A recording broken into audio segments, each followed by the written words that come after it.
You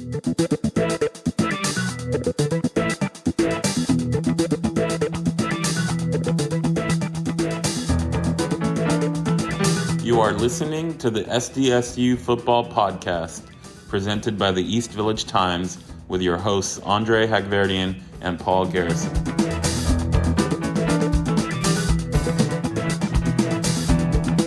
Welcome to the 16th episode of the SDSU Football Podcast. I am Andre Hagverdian, and I'm joined by my co-host Paul Garrison. We have a great episode for you guys today with two special guests, so let's get right to it. Our first special guest is Aztec for Life Tariq Thompson. The hometown hero from St. Augustine High School started in his first game as a true freshman at San Diego State en route to a stellar four-year career in which he was named All-Mountain West second team 3 times and first team once. We want to welcome Tariq Thompson to the SDSU Football Podcast. How are you doing today, Tariq? I'm doing great. Thanks for having me. It's an honor. Yeah, the spring game was last week for the Aztecs. Were you able to take in the game, and what were your thoughts? Definitely. I enjoyed it. It was a great atmosphere, a lot of fans. Aztec football is on the rise, and I feel like the team last year is helping that grow, and we get a lot of fans and a lot of new faces, and it's just a great experience. So I'm excited to see what they do this year. Are you going to make it out to some games this year, hopefully? I definitely want to, especially with the new stadium opening up. I would love to go there and just support the guys and support the coaching staff and all the people that was there for me. Just show the same love that they gave me. Coach Kurt Maddox has talked about how special you were covering players in the slot. As the team looks to replace Trent Thompson, who kind of took over that role for you last year, what does that player need to do to excel in that position? Confidence. That's a big factor for just playing DB position in general, and just football players in general, but especially at the DB position. If you don't have confidence, it's hard to make plays because you don't believe in yourself. You got to trust yourself. And all the guys there are talented enough. I mean, they wouldn't be there if they weren't. That's something that I try to instill in the guys when I was there. And, the guys, when I came back for practice, I try to tell them the same thing, because at the end of the day, everyone's gifted. Everyone has their special, tools and stuff like that. And they're there for a reason. I'm there for a resource if they ever need it. But, I mean, them guys are balling, and can't wait to see them grow on this year. Now, we've had a lot of recruits here on the podcast, and every single one of them talks about playing early, but very few do. You obviously played as a true freshman. I guess in addition to that confidence that you were just speaking about, what does a young player need to do to earn that spot to play as early as you play? Be seen and not heard. I know it sounds old school. That's kind of what, I learned from Coach Long and the guys when I first got to campus. He had great leaders like Rashad Penny, Big Chief, Parker Baldwin, Cameron Kelly, Trey Lomax, Ronnie Lakalaka, and, just those type of guys that, just work hard. They're leaders by example, but they also have voices. But, the example part is more important, especially to me, because I'm not a very vocal guy sometimes. And that's something that I had to grow into, and something I'm still developing as a player right now. And, it's just something that you got to put the work in, study, take advantage of every opportunity, because, you never know when that time is coming. And I feel like that's the big standard and big opportunity for you to be able to play early. So looking back over your Aztec career, do you have any favorite moments? Probably the New Mexico Bowl, just winning that. Unfortunately, I wasn't able to win the Mountain West Championship, but that game was so fun. And just, winning the bowl game and just being with the guys for a week, away from school, just getting to know each other on a more personal level, other than we already know, just doing activities and stuff that, we never really did. So the whole experience there was fun, and winning the game the way we did was something that I'll never forget. The phrase blood in, blood out is written on the wall. It's used on social media. For people that aren't in that locker room, how important is that phrase, and what does it mean to the players? It means a lot. It's the whole standard we live by, protecting each other, put our blood, sweat, and tears into every day and every workout and every meeting, and just making sure we're giving the best of ourselves, best version of yourself. And, just believing in the one goal and help your team win. And that's what, Coach Hall, Coach Hoke, and all the coaching staff, they believe that and they pour it into us. And, we just got to go out there and execute. And that's what the guys are doing now. And, they had a great season last year, and I'm hoping they can build on it and finally get the job done. You mentioned earlier, obviously, about the new stadium. As a San Diego native yourself, what do you think that new stadium means to the community? It means a lot. For me personally, I was kind of sad when Qualcomm disappeared because, my senior year had to play in LA, and it's not the same. Being home is just something that you cherish, and getting to see your family and fans and just being able to connect with people, something that I missed in 2020. But to see them back now and, seeing that stadium come up, just bringing back all the chills and all the great memories that I had. And hopefully the guys there can make great memories, and, the fans, the families can see their sons or nephews, grandsons, cousins, whatever, friend, whatever. It just, see them compete and wish them luck is just something that I can't wait to experience again. You talk about the stadium being torn down. 2017, the year that you came onto campus, the Chargers announced that they were leaving. Did you ever imagine that it could lead you to playing in LA your senior year? And what was that 2020 season fully like? I never thought I would be playing in LA. Well, at least for San Diego State. It's just, I don't know. Personally, it's just something that I wasn't used to. I kind of didn't like, driving up there and playing, but you got to do what you got to do. So it was whatever, but just not being able to play in front of my family, especially being in my senior season, and just all the circumstances and stuff like that. It was very tough. Mentally, just took a lot out of me. Physically, not be able to be around certain people, not be able to experience college how a normal college.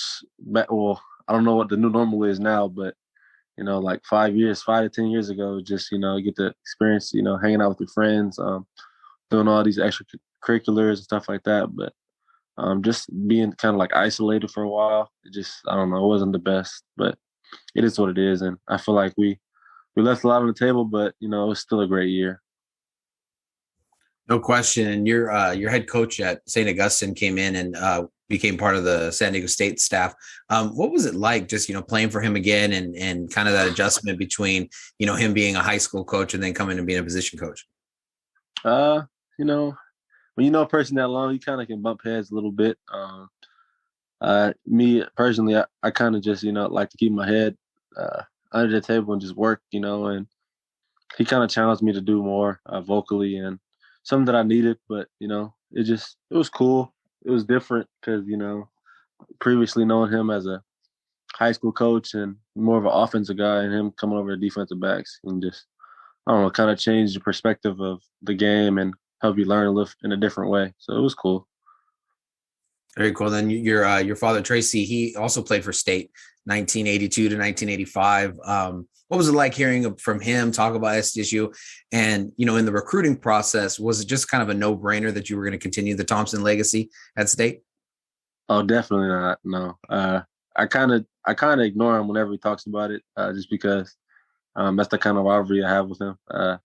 He always tried to act like he's a better player. So that's something that, I kind of had a chip on my shoulder just going in there because he thought he was all this. And, had to just let him know that he can't be what I did, and everything was like a competition at first, but then I realized I'm my own person and had to figure out my own. But my recruitment, it was a no-brainer. Not for those reasons, but just because, the defense and what they built here, just, the competition level, that's probably the best competition level I was going to get, and staying home in front of the family. And I love San Diego, so it's just hard not to pass on that opportunity. After your San Diego State career ended, last year you went through the draft process, like a lot of your former teammates are going through right now. Can you walk us through how that process was for you leading up to the draft, during the draft, going undrafted, and then getting scooped up by the Bills as an undrafted free agent? Yeah, so after 2020 season, I headed out to Denver, Colorado to train at Landau Performance. Great facility, great people, great atmosphere. Learned a lot about myself, about my body, and just about the whole training process and just, getting yourself mentally and physically prepared to do pro day and then eventually get ready for the NFL. Gladly, I was able to miss out on any injuries or not get COVID or stuff like that. So it was kind of a clean transition to pro day. Unfortunately, on pro day, I didn't perform the way I wanted to or the way I expected to. And, it is what it is. I felt like I still showed a good amount of stuff. And when I went to the draft, I was hoping to get my name called, but it is what it is. Blessed to be even able to, say that I was in the NFL draft and got picked up by a team, So it was amazing getting that call from Buffalo and heading out there and learned so much from the guys, coaches, great organization, first class organization. Taught me a lot, showed tremendous brotherhood and just chemistry there. Learned a lot. Still have a lot to learn, but it was a great experience. Hopefully I get back to that level. Just still training and trying to get myself ready for the next opportunity. I was closely following your time at the Bills with training camp and preseason. I know there were some articles. Bills Wire came out with an article naming you as like the number one undrafted free agent and to look at for camp. Some talk about you making the roster, practice squad, and then surprisingly you got cut. Can you talk about how, what those discussions were with the Bills? It was great. Just learning from the coaches. The coaches gave me a great opportunity. Unfortunately, like you said, I was released. I believe something happened because I was supposed to be brought back and it just never happened. But it is what it is. I felt like I competed well. I had great practices. Preseason games, didn't get too many reps, but learned a lot from it. Made me a better person, better man, learning from those guys. And it was just an honor. Man, it's just something that, you cherish and, hope to get back to and believe I will eventually. During that time, we all watch from a distance Bills Mafia and all their crazy antics and all the things that they do. Did you break any folding chairs or any tables, jumping off top ropes, anything like that? No, that ain't my thing. That's not me. But yeah, they have a great fan base. They showed me so much love when I got out there, even before then. But yeah, they're a great organization, great fans. They pride themselves on being the best fans in football. And they're everywhere, You see Bills Mafia everywhere. On the airport there, I was in San Diego flying out there, and it was just Bills fans there. I had some stops in Chicago, Dallas, still seeing Bills gear everywhere. So it was crazy to see that. Very amazing people out there, very, very amazing people in the organization, and nothing but love for them. So, take us back then through that year after, you're released. You've been, one of the best football players in college football for, the 4 years that you were at State, and now here you are without a job, right? So what was that year like for you? And did other teams reach out, things of that nature? It was kind of quiet. It was kind of frustrating, just playing football my whole life. Never really had to wait for anything or, not have an opportunity to play. But, it's just the nature of the business, Definitely feel like I should have an opportunity to play. Definitely know that I'm capable of playing at the level. I'm playing at a high level.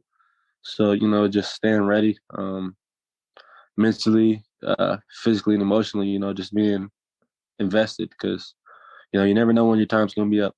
And you never know when you're going to get your next opportunity because, you can see what Darren Waller, players like that who, go through a lot of stuff off the field or, just have these circumstances that prevent them from being in the league and, they get their shot and they take advantage of it. And I feel like I can be one of those guys.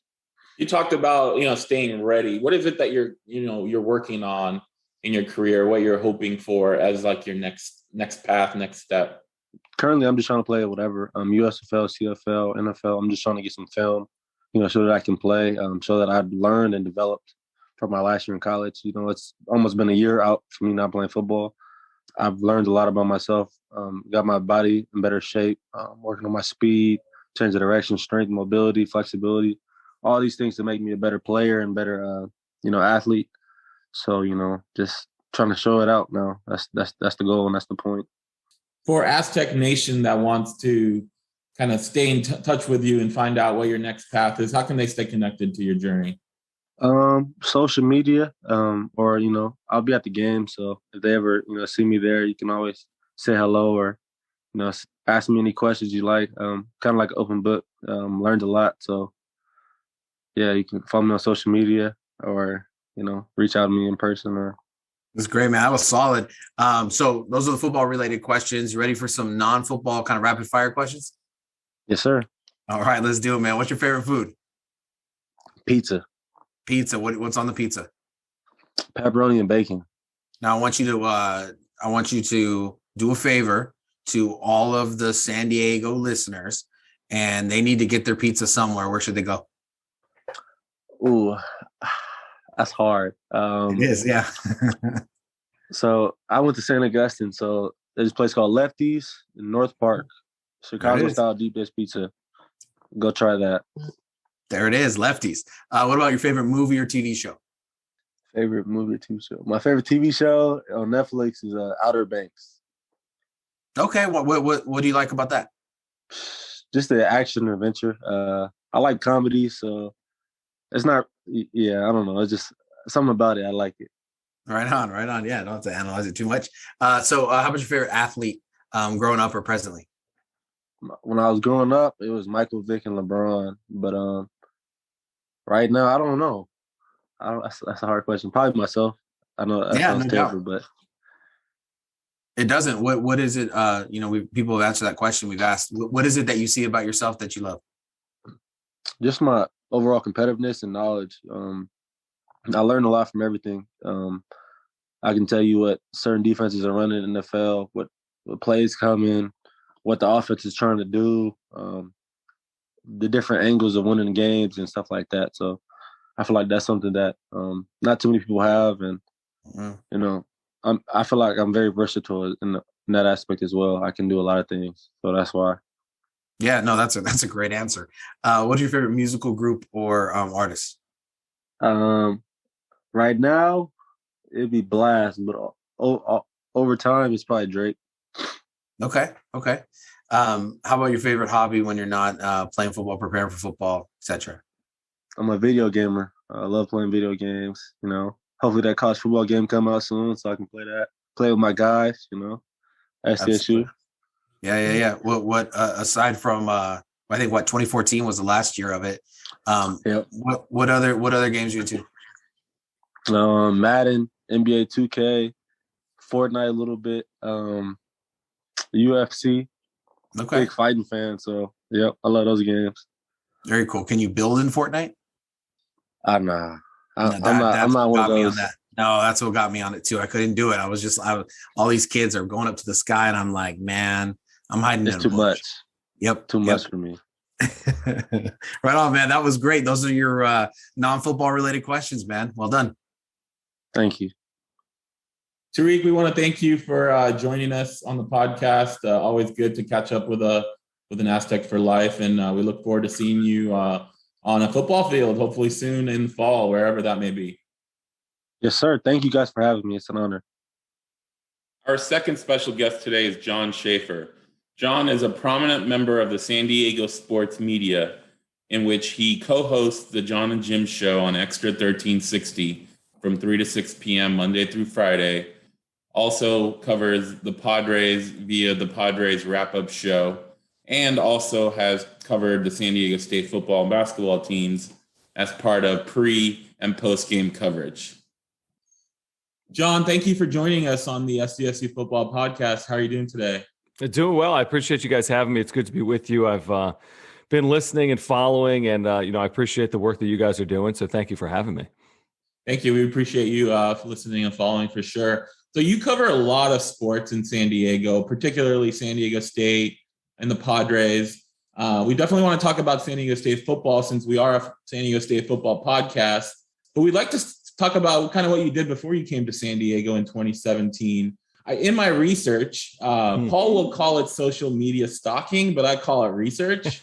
I saw that you attended Lower Merion High School in the mid-'90s. I did.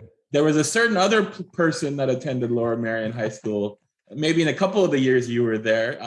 Were you running pickup basketball games with Kobe Bryant back in the day? It's funny. I did go to Lower Merion, and I was there for 2 years when Kobe Bryant was at Lower Merion. So he graduated in 1996. I graduated in 1998. As the story I always tell goes, I had high school gym class with Kobe Bryant when he was a senior and I was a sophomore. As crazy as that is, all these years later, and I was such a huge Kobe Bryant fan from the time I was a kid because, I grew up kind of in the shadow of knowing that this was a star even before he was a star.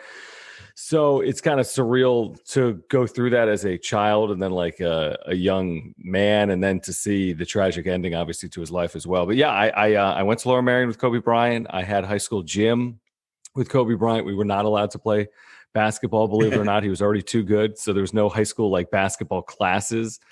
So it's just kind of crazy. But yeah, I went to LM. Kobe was there. He was an unbelievable player. You can only imagine what Kobe Bryant was as a high school player. I mean, you can only imagine. Yeah. I saw some ridiculous things. I never knew he'd end up being the player he obviously became in the NBA, one of the best players ever. But looking back on it, it's still kind of surreal 25 years later. Yeah, that's really cool. You went to Penn State for college, and then you did a lot of broadcasting for minor league baseball and a lot of college basketball teams, one of which was St. Peter's, who just became the first 15 seed ever to make the Elite Eight. What was that broadcasting experience like back in the day? I've got a really unique broadcasting background. I knew when I was a kid, I wanted to get into sports broadcasting, specifically play-by-play. That was always my interest. I spent 15 years as a minor league baseball broadcaster before I moved to San Diego. But in minor league baseball off seasons, I would moonlight as a college basketball announcer. So my first ever gig was at Longwood University in Farmville, Virginia. They were also in the NCAA tournament this year. The first Division I game they ever called, I called that season. They went 1-30. And the one win they easily could have lost. They won at home on I forget the circumstance, but they needed a couple of free throws late to win the game. But that was the first game. That was the first basketball game I ever called in my life when I was calling a Division I college basketball game. A couple of years after I left Lynchburg, Virginia, I called 5 years of games, A-ball games for the Pirates in Lynchburg, and that's when I was doing Longwood games in the offseason. I was in Allentown, Pennsylvania, north of Philadelphia, for 10 years doing Phillies AAA games, or 10 seasons, and in off seasons, I would call games for programs like the first year I did NJIT, which was an upstart Division I program, just like Longwood. They went 1-30 their first year. I called games for them. Then the next 2 years, I did games in the internet for St. Peter's College, I believe at the time. They're now St. Peter's University.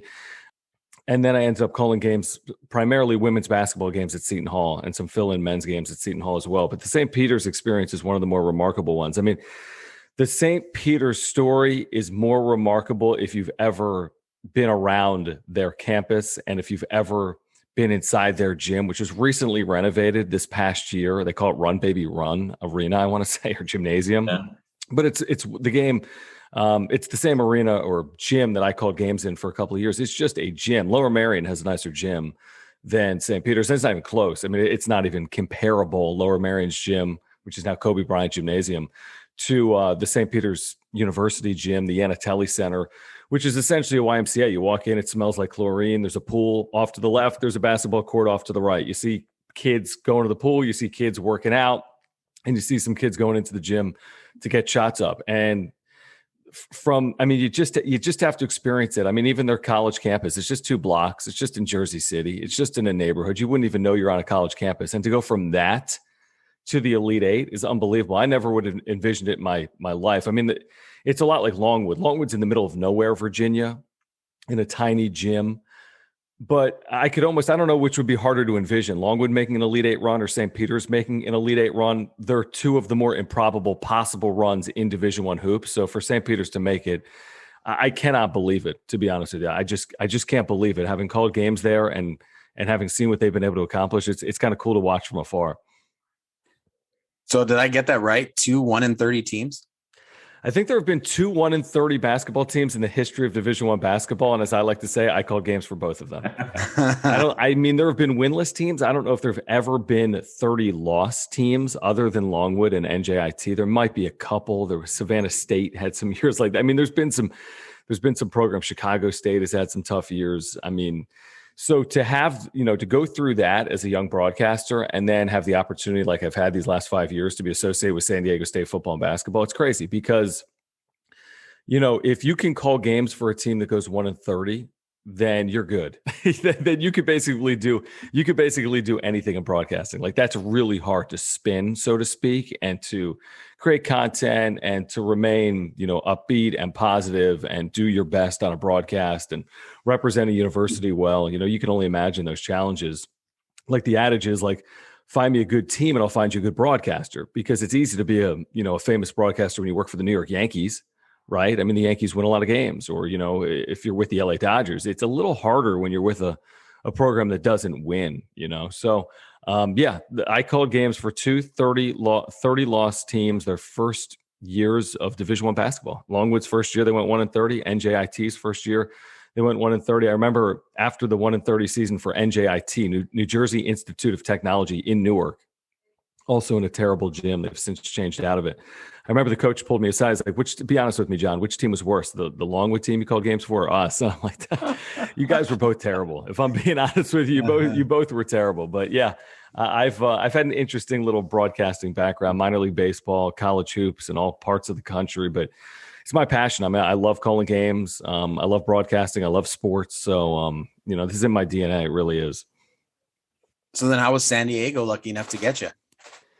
Well, I mean, really, I'm lucky enough to end up here, to be honest with you. I consider myself to be the lucky one in this equation. I really do. I mean, my wife feels the same way. I'd never been to San Diego before. About a couple of months before we moved out here, my wife had a little bit of a job opportunity to continue doing what she's doing, which is public relations. And she had some clients out west, and it was kind of a little bit of a leap of faith. I had spent 15 years in minor league baseball. I felt as if I'd done everything I possibly could accomplish without getting to the major leagues. And there's an element of fortune and luck maybe to get there.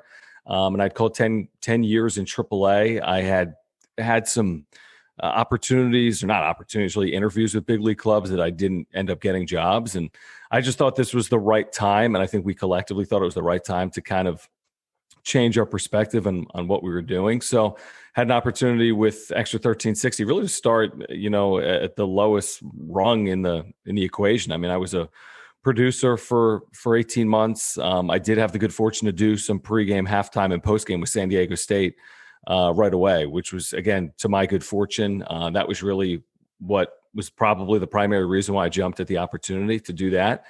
And then, after time, I had a chance to start doing more sports talk, and I've kind of continued to work with San Diego State over these last 5 seasons, and it's just been awesome. I mean, my opportunity to work around San Diego State athletics with football and basketball and baseball and other sports has really been unbelievable. I think it's a terrific university and a great athletic department, and I feel privileged to just have the opportunity to be around it over these last 5 years. And now currently you're coasting John and Jim on Extra 1360. I know it's my go-to when I'm leaving work and coming home. But just how has the response been for that new show, and how's everything going with that? Well, I appreciate you listening, Paul. We do. The show's only been going in its current iteration with myself and Jim Russell for about 3 months. And, I think we're known as, local sports, having an avid passion for local sports, whether it's the Padres or if it's San Diego State football, or if it's San Diego State basketball, or if it's other just San Diego sports in general. That's what we lead with. I mean, we spend most of our time on the Aztecs and the Padres. We spend very little time on other subjects, whether you like that or you hate that. That's kind of been the philosophy of the show over the first 3 months.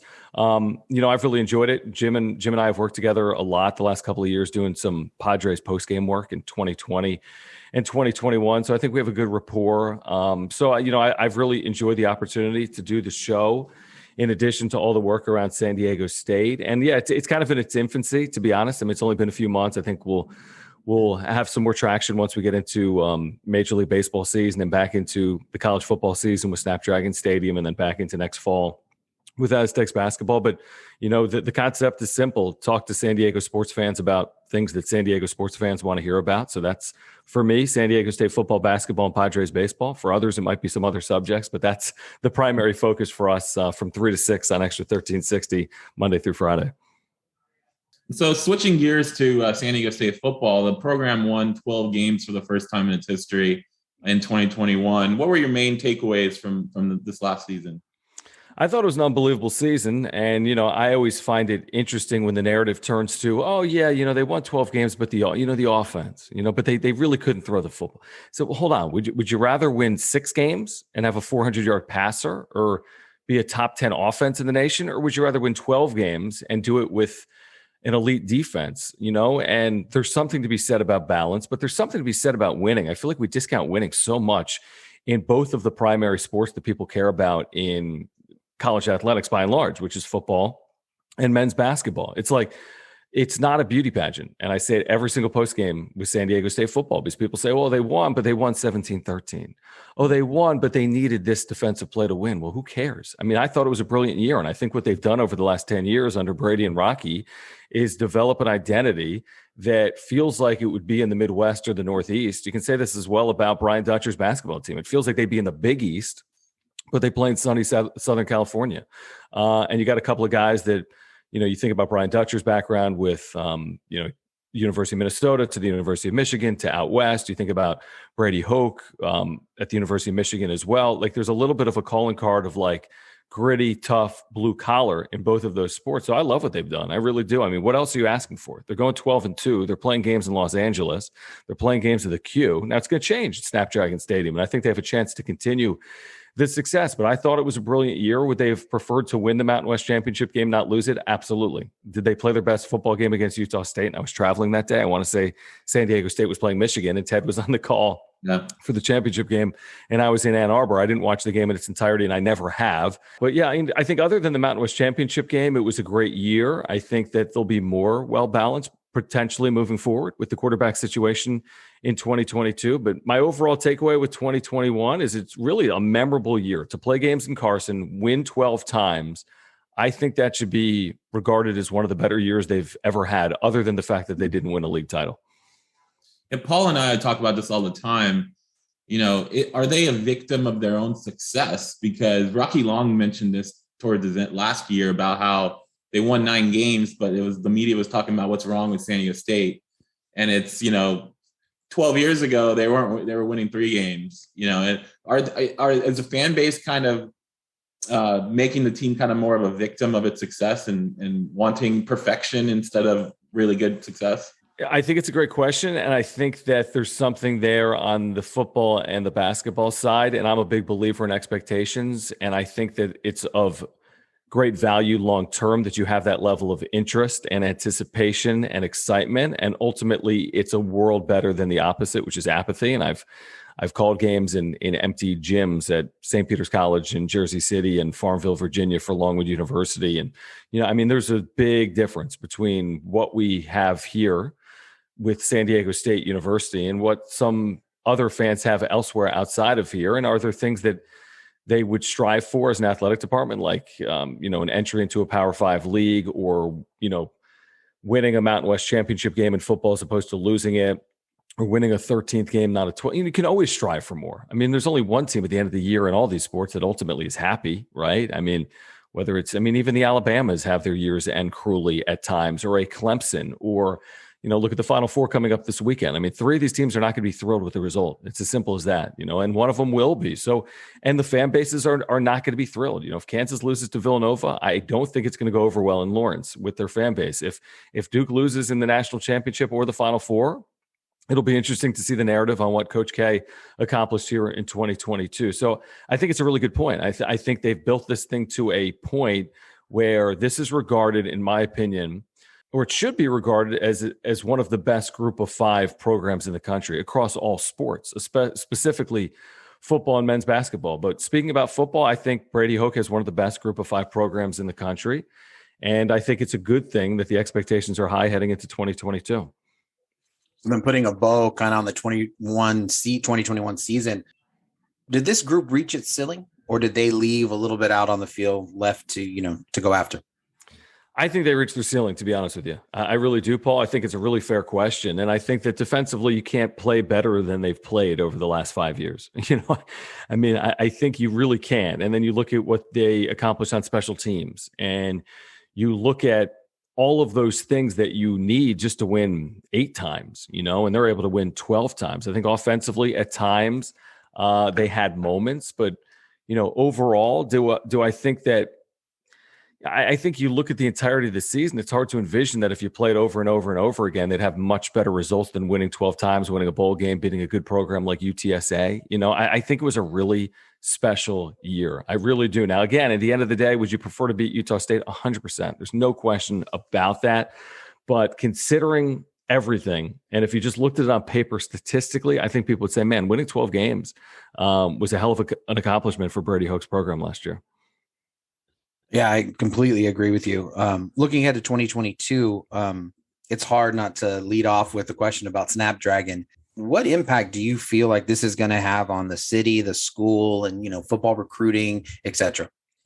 I think it'll be massive. I really do. I think it's kind of a landmark moment in the history of San Diego State's athletic department. I think that there is nothing that prevents San Diego State from entering a Power 5 conference other than an invitation. I don't think that their resources differ from most Power 5 programs, maybe not all, but most. I don't see a difference personally between Arizona State and San Diego State, with all due respect, or Texas Tech and San Diego State, or Oregon State and San Diego State, or Washington State or San Diego State. I think the difference is some of those programs had Division I programs well before San Diego State. They may have had facilities well before the Aztecs had their facilities. And ultimately, it's all about timing. And if you're going through this process in 1967, it's a lot different than going through this process in 2022.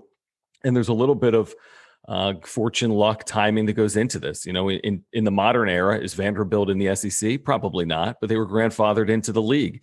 In the modern era, is Kansas State, I'm making it up, part of the Big 12? Maybe not. Or is Iowa State part of the Big 12? Are they in the group of 5? But because they were in this, in that conference long ago, they're kind of grandfathered into the process. So I think Snapdragon Stadium in a 5 or 10 year view could impact San Diego State so significantly that it could ultimately result in a Power 5 invitation. Regardless of that, I think it puts San Diego State on as good of a footing as any program in the group of 5 in the country. I think from a recruiting perspective, it puts them in that conversation as well, recruiting to a new stadium and sunny Southern California and a good academic university that's applied to by 100,000 students every single year. I think the missing piece with San Diego State football was facilities. I think the missing piece with San Diego State athletics was facilities. When you couple Viejas Arena with Snapdragon Stadium in San Diego, in a market without the NFL, what else do people want? I think if people are really doing the homework and the deep dive and the research, this is an absolute, gold mine potentially for a conference. But for San Diego State specifically, I think they'll reap the rewards, whether it's the Mountain West or not. I mean, who really cares? Because they're going to take advantage of whatever situation is in front of them. So I think from a football perspective, like you guys have talked about, the last 10 years have been this unbelievable era of San Diego State football. I think it continues. That's what I think happens as a result of Snapdragon Stadium. I just think it continues. So the Aztecs had their spring camp that ended with the spring game last week. There was a lot of buzz about the performance, especially the quarterbacks. Breon Penny had 3 touchdowns. There's a clear level of improved talent in the quarterback room. Do you think that manifests itself to a more successful season, given the fact that they did win 12 games last year? Well, that's the thing. That goes back to the chicken and egg conversation. I think it's a really good question, because there is no guarantee that by being a really good team on one side of the ball or the other, that results in wins or losses, or being a good team on both sides of the ball. You know how football's fickle. I mean, it's a play, it's a turnover, it's a kick, right? It's a moment, it's a drop. I mean, think back to like the Utah game in Carson. I mean, the back in the 4th, and it could have really gone either way. And this happens all the time in college football. And San Diego State plays a lot of close football games. I mean, do I think they're better off for having improved quarterback play moving forward? Yeah. Do I think it guarantees they win 12 or 13 games next year? No. Unfortunately, I don't think that. There's so many factors that go into it. I think scheduling is most important. I mean, scheduling is so important. And I love this schedule this upcoming year. I love the fact that they get to go to Salt Lake and play Utah. I think it'll be a really good game. I love that they get Arizona at home.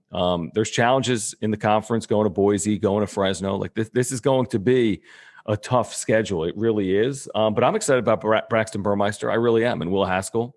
I think the offense will be better. I think the quarterback play, how could it not? I think if Braxton's fully healthy, having starting experience years ago at Oregon, more recently at Virginia Tech, I think he's capable of taking the offense to the next level. Jeff Eklinski, another year as offensive coordinator. I thought he had some really good moments in the second half last year. I thought he called some really good games. I know that there were a lot of people that were critical at times of some of the offensive philosophies are trying to hold leads. But you look at some of the moments over the course of this season, if you looked at it, there were some really brilliant play calls over the course of this season, including against UTSA. So I think he's an improved play caller, and I thought he did a really nice job last year. I think that improves here in 2022. And I think, to your point, the weapons, I think the receivers, the most underrated part of this team is everyone talks defense. Everyone says, where's the quarterback? Oh, this defense is carrying the team. These receivers are extremely underrated. And there's a chance for these receivers in more of a national spotlight this year with the new stadium coming off a 12-win year, maybe with improved quarterback play to really take another step. And I think I wouldn't be surprised at all if this became, a really good offense. Whatever that means, statistically speaking, I wouldn't be shocked if this is a top 35 caliber offense. I think maybe some people would be surprised to hear me say something like that, but I think they have really good skill. We'll see about the offensive line, but I think the ceiling on the offense is a lot of improvement. Now we'll see how that couples with the defense and the schedule. But to answer a long way of answering the question, I think that improved play on either side of the ball is always advantageous, but it doesn't guarantee anything at the end of the year, right? You got to play it out. Yeah, we've always kind of talked, Paul and I have talked about how we can see the offense improving. We can see the defense still being good, but winning less than 12 games, right? Winning games isn't necessarily, as you said, about just having a better this and a better that. There's moments in games that shift the outcome. Right. And I think fans sometimes lose sight of that. Like winning 12, you can be a better team and lose more games than you did the prior season. 100%. Yeah, no, I agree with you. I think it's a good point. I mean, 12 wins would be an amazing year. Because you're only going into a 12 regular season games, maybe a championship game, maybe a bowl game. I mean, if there are Aztec fans out there right now that would not sign up for 12 wins, then I don't know, where is the bar? I mean, you can't expect to win every game every single year. I don't think that's realistic again for Alabama. I don't know if it's realistic for San Diego State either, but are the expectations to win 10 games and compete for a Mountain West championship? I think those are fair and those are realistic. And is there work to be done between now and then? Yeah, Brady Hoke would probably tell you there's some work to be done to get to that point, but hopefully that's the ceiling on this team, double-digit wins and getting in contention for another Mountain West championship game. Couldn't let you go without a couple questions or a question about basketball, man. Sure. It's a very, very similar script. Brian Dutcher is able to bring a bunch of new people in. He crafts a really good team that's playing its best basketball, but then it flames out in the NCAA tournament, right? So how would you look back on the season and its success, just given all the context of everything that took place? I think it was a really successful year. I think that a lot of Aztec fans would have gladly taken an NCAA tournament team, specifically after the way the season was going maybe in the middle of the year after the COVID pause, and they lost at home to Boise State, and they scored 37 points in the game, and they lost 42-37. They had a lot of work to do from that point on. To get into the NCAA tournament from there, and really the way they closed, winning in Laramie, winning 9 of 10, getting to a Mountain West championship game. I think I'll look back on the season as honestly, personally, I think it was extremely successful to get into the NCAA tournament. Now, the NCAA tournament game, you wish they could have won that game against Creighton. There's no question about it. The 9-point lead. I mean, you can, as I think about it now, I can relive all these moments. I'm sure Brian Dutcher and his staff relive it. I'm sure Matt Bradley and his teammates relive it. And what's interesting is the whole season hinged on 4 or 5 plays, right? A couple of free throws in Boise, the final possession against Boise in the Mountain West tournament, final possession against Creighton in the NCAA tournament. It's like, man, if you had a lot of luck on your side or a lot of good moments late, this could have been, like a 3-loss team and like a 4 seed. I mean, that would have been like the craziest possibility with this year, because they were in every single game they played. Other than literally one game, they were in every single game they played. I know they wish they won an NCAA tournament game. That narrative is going to continue into 2022, 23. There's no question about that. I would tell you that in 2020, they would have won NCAA tournament games, but we don't know. I mean, Kentucky lost to St. Peter's. We don't know. San Diego State could have won a national championship in 2020, or they could have lost to St. Peter's, right? I mean, that's the beauty and the madness that is this tournament. The facts are the facts. You know, they've lost their last 3 NCAA tournament games. They haven't won an NCAA tournament game since 2015. I do still love their prospects moving forward. I think they're well positioned. I think they're extremely well positioned. I think with the right offseason, they could put themselves in position where the expectations are comparable to 2019-20 going into the year. And I'm not saying they're going to go 30-2. So let me be clear. The expectation isn't to win 30 games. They're going to play in Maui against 3 NCAA tournament caliber teams in November. But in terms of, you know, could they be a preseason top 25? Could they vie for the top 25 all year? Should they be a preseason favorite in the Mountain West? Should they be back in the NCAA tournament? Could they be a high seed wearing, you know, home uniforms in their first NCAA tournament game? So despite the way this finished, I think there's a lot of optimism for last year. And ultimately, again, like we talked about earlier, expectations have risen. The funny thing is the difference between, I think, for the fan base, an amazing year and an okay year was just holding on to a lead against Creighton. You know, if they held on to that lead against Creighton, I think everyone would tell you, oh my gosh, what an amazing year San Diego State had. And then they lose a lead. People say, oh, it's a terrible year. Hold on. It's got to be, that's not fair. You can't say one year was amazing, one was terrible. I think it was a very good year. And I get the fanaticism and the fandom in it. Everyone wanted to win that game. Everyone. Unfortunately, they didn't. I still think they're well positioned moving forward. Yeah, no question, especially given the fact that Bradley's coming back. I mean, he can build off of what took place to go to that next part. So I got a journalism question for you. You're a very positive host in a business that seems to thrive on negativity. And it seems like for a journalism person, there's like a catch-22 where if you're positive about the team that you cover, you're a homer. And so that kind of only leaves you with one option, which is to go out of your way to criticize the team. So how do you approach just that whole conversation with your work? And, you know, definitely want to hear your answers so I can learn from it. I think it's a really interesting point that you bring up there. I mean, the interesting thing is, I think if people follow me on social media, if you listen to me on Extra 1360, if you hear me as a host or as a pregame, halftime, postgame person, as it comes to San Diego State, you know, the funny thing is I wouldn't consider myself a homer. I would tell you that I'm kind of representing I'm representing a university. I'm representing what fans of the university or alumni of the university are feeling as well.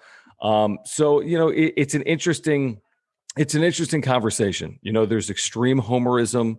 There's extreme levels of criticism. I would also tell you when it comes to covering, student athletes, I think there's a difference between covering student athletes and college athletics and covering professional sports. I mean, I think it starts there for me.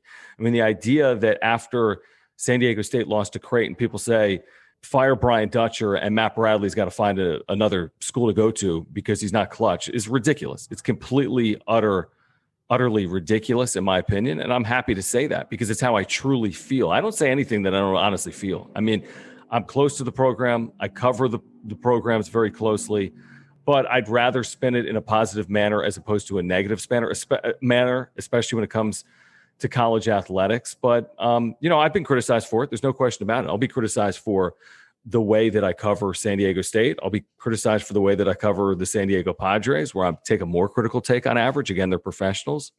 They're not student athletes. They're paid to perform, you know.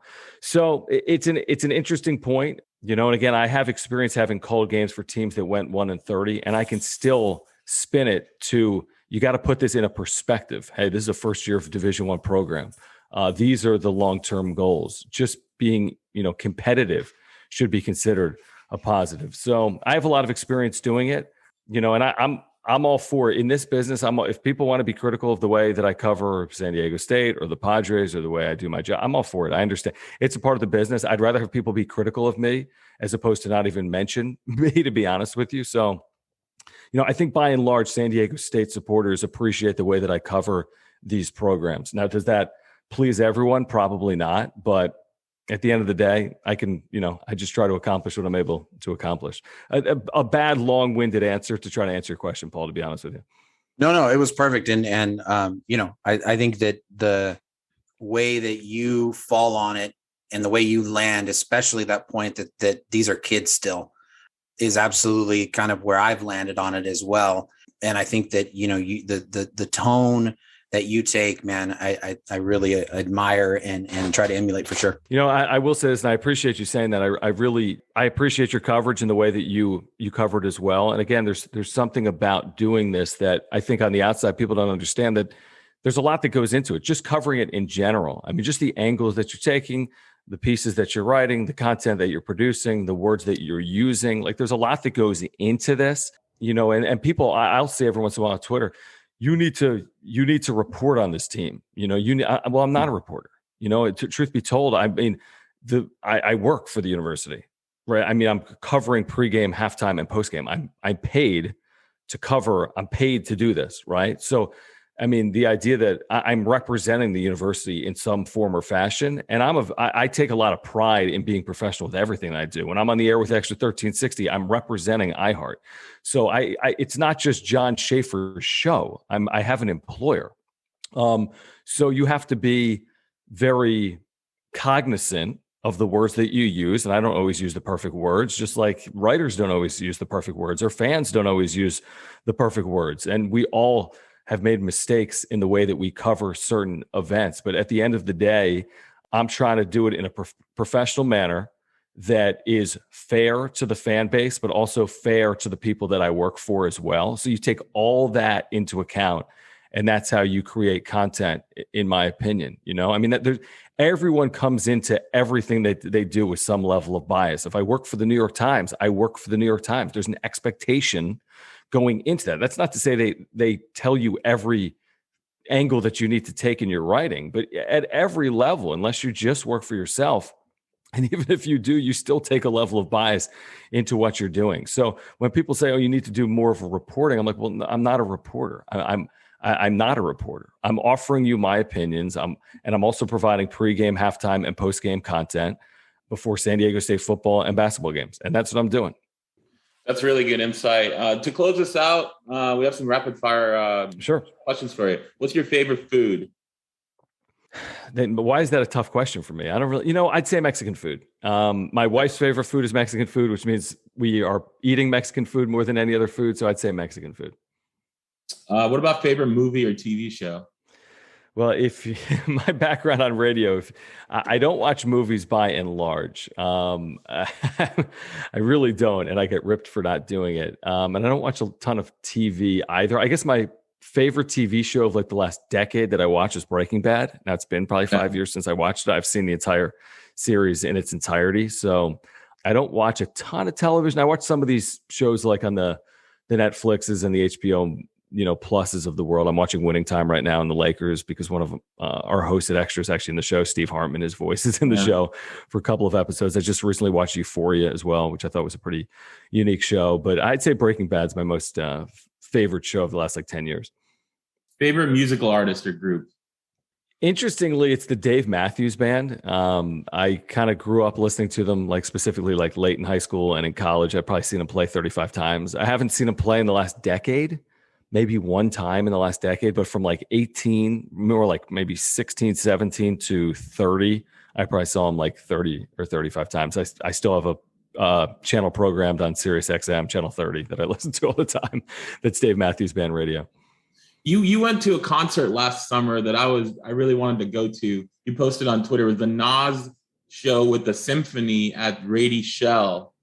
Are you a hip hop fan too, or? Yeah, again, that's I am. I mean, my wife more so than I am. We both saw Nas, I want to say, during a concert for Virginia Tech following that tragedy in Blacksburg, Virginia. Dave Matthews performed in Blacksburg, Lane Stadium, the football stadium, later that year. I mean, this is forever ago. But we saw Nas there. We saw Dave Matthews there.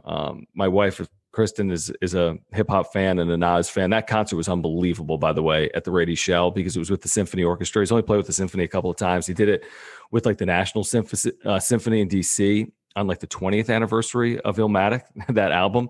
And it was a very similar performance to that. And this was a handful of years later. And it was absolutely phenomenal. For those that haven't been to the Rady Shell, that's like a must do now in San Diego. Yeah, I was in Vegas for the NBA Summer League when that show got announced, or I was going, so I ended up missing it. But I've seen Nas before, but yeah, that would have been a good one to go. It was pretty cool. Yep. And then the last one is favorite hobby outside of what you do, on a daily basis. I'm so enamored by this stuff. I would say travel. Overall, my wife and I have traveled a lot. We've spent a lot of time. We've been in Europe. We've been overseas. We've made a habit over the years of traveling. We're going to go away in a couple of weeks, just to Park City, Utah. But we've gotten away from it over the last 2 years because of the pandemic. Plus, I have a 3-year-old son at home, so we haven't really traveled at all over the last 3 years. But my dad, when I was young, was in the travel industry as well, so I used to travel a lot as a kid. So I would say travel, but truth is, my hobbies are what I do. Yeah. John, thank you so much for taking the time. This was a great conversation. We're happy to have you on. I can speak for Paul and myself that we're big fans of you. We definitely appreciate your coverage. And I know a lot of people in San Diego feel the same way. So we're the lucky ones to have you. So we appreciate you being here. No, I appreciate you guys saying that seriously, and keep doing what you're doing, because what we're all doing is kind of similar work, which is what we enjoy to do. And sometimes it takes up some nights and weekends and mornings and afternoons and evenings. But at the end of the day, man, we're the fortunate ones, because there's a lot of people that would love to be doing what we're capable of doing or what we've been able to do. So I appreciate you having me, and anytime. I look forward to doing it again soon. Absolutely. Thanks, man. All right, Paul. So we had 2 great interviews on this episode, one with Tariq Thompson and the other with John Schaefer. Let's start with Tariq. The first thing that jumps out to me is I was stunned, and I still am, after talking to Tariq about how no team in the NFL offered this guy at least a practice squad position. There's 32 teams in the NFL, and I think the NFL increased the practice squad maximum to, I think, 16 players a team last year because of COVID. I think it was from 12 to 16. That's, if I did the math right, it's over 500 spots on a practice squad, and to not see Tariq Thompson on a team and him telling us that he didn't get any calls from anybody it stuns me, because the tape doesn't lie. The guy was one of the best defensive players in college football for 4 years, and I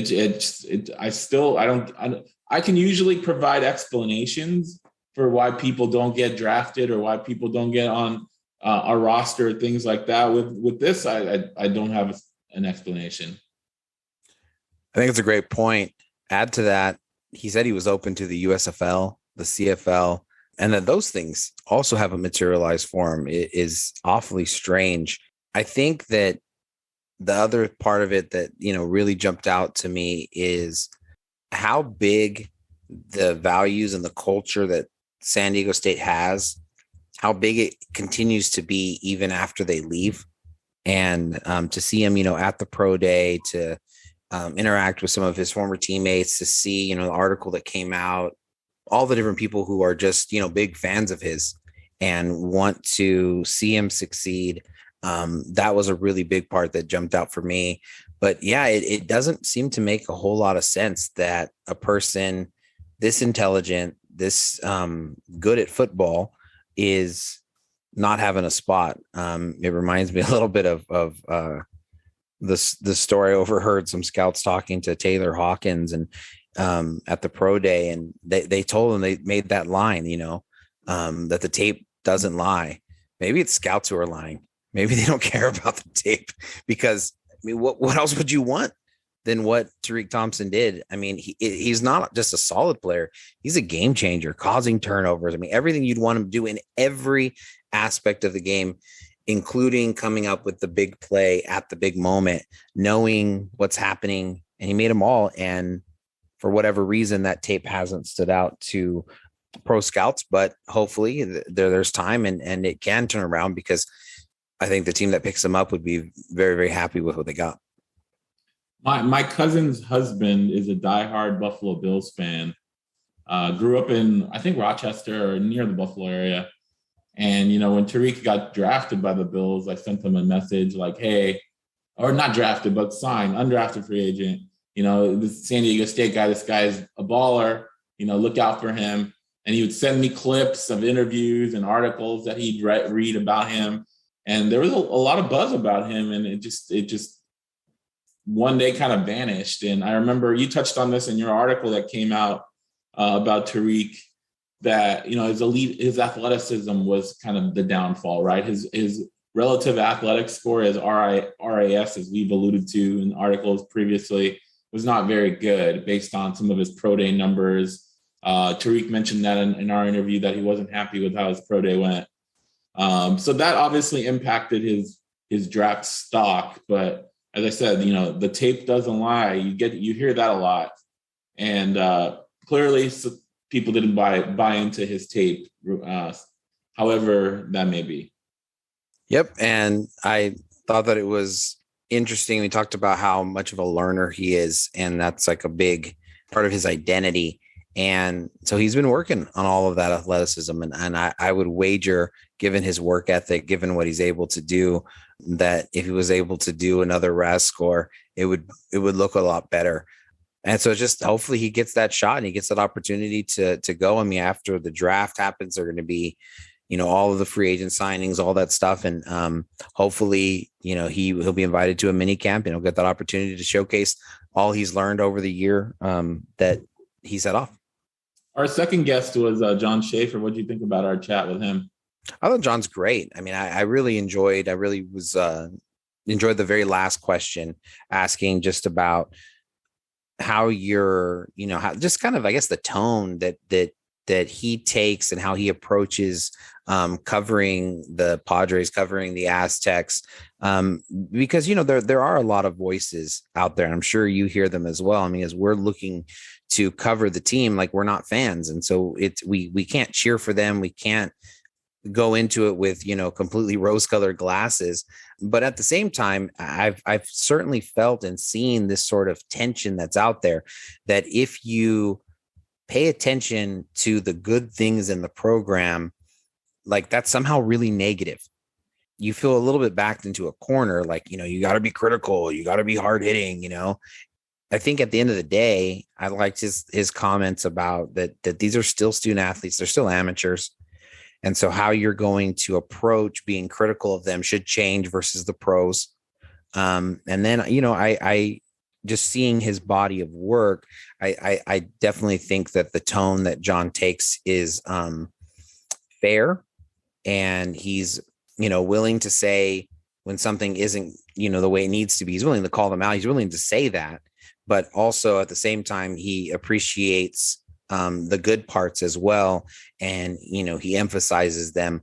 Obviously he's a little different from us because he's employed by the university, as he said, but I really wanted to pick his brain about that. And I really appreciated that answer. That was definitely a great question and a great answer. One of the things he alluded to as well in multiple answers was about the student athlete versus the professional athlete, right? When you're dealing with someone that's 18 to 22, not getting paid to play, versus someone that's in their 20s or 30s getting paid potentially millions of dollars, there is a difference in evaluating who they are and how they're playing, because that does matter. And I think with both of us getting to know and interviewing some of these San Diego State football players, getting to know them more on a personal level, for sure, you have a different perspective of it. Absolutely. The other thing I enjoyed was the first half of our conversation is kind of getting to know, who he was and what he did before he came to San Diego. He's only been in San Diego for 5 years, but like I would say he's pretty much become the voice of San Diego sports in such a short period of time. And that's not just because of his knowledge and his skill set, but his personality, his humor, that he's definitely endeared himself to the community. And I think that's why the community loves listening to him. But just his stories about going to high school gym with Kobe Bryant, I thought was really cool.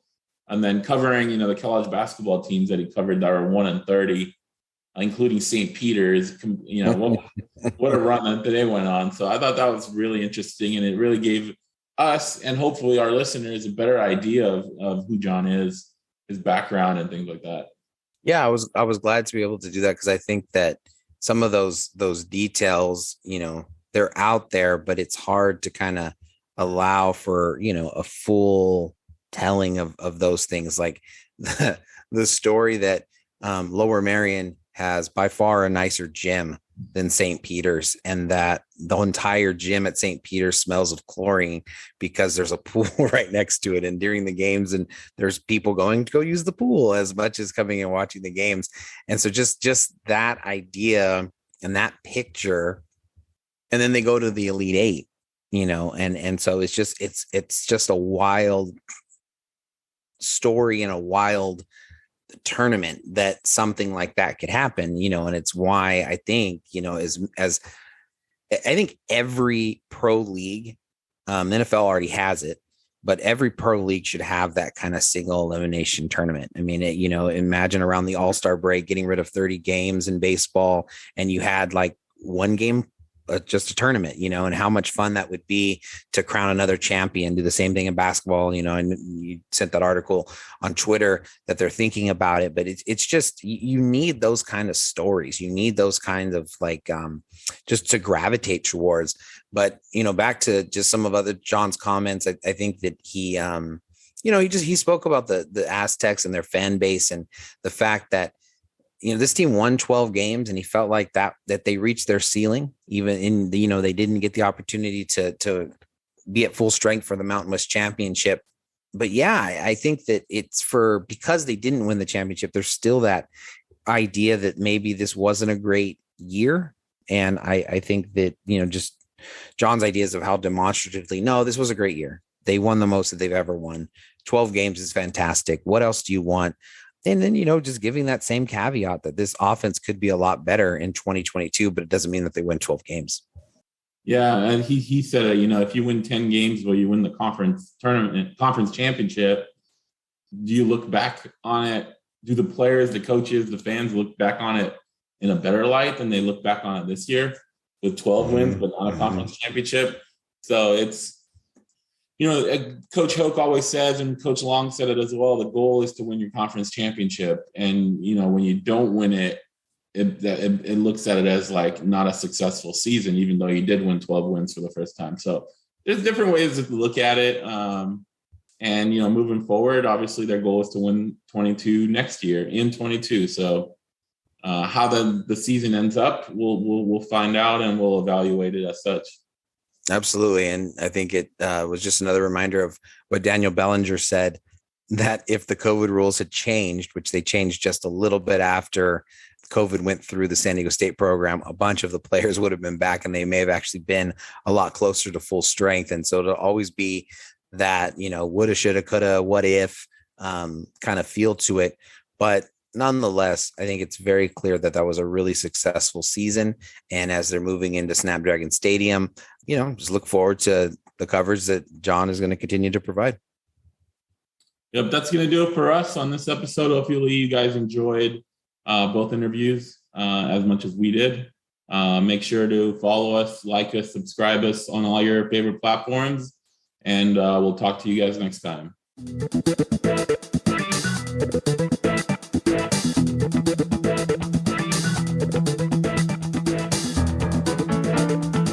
You are listening to the SDSU Football Podcast, presented by the East Village Times, with your hosts Andre Hagverdian and Paul Garrison.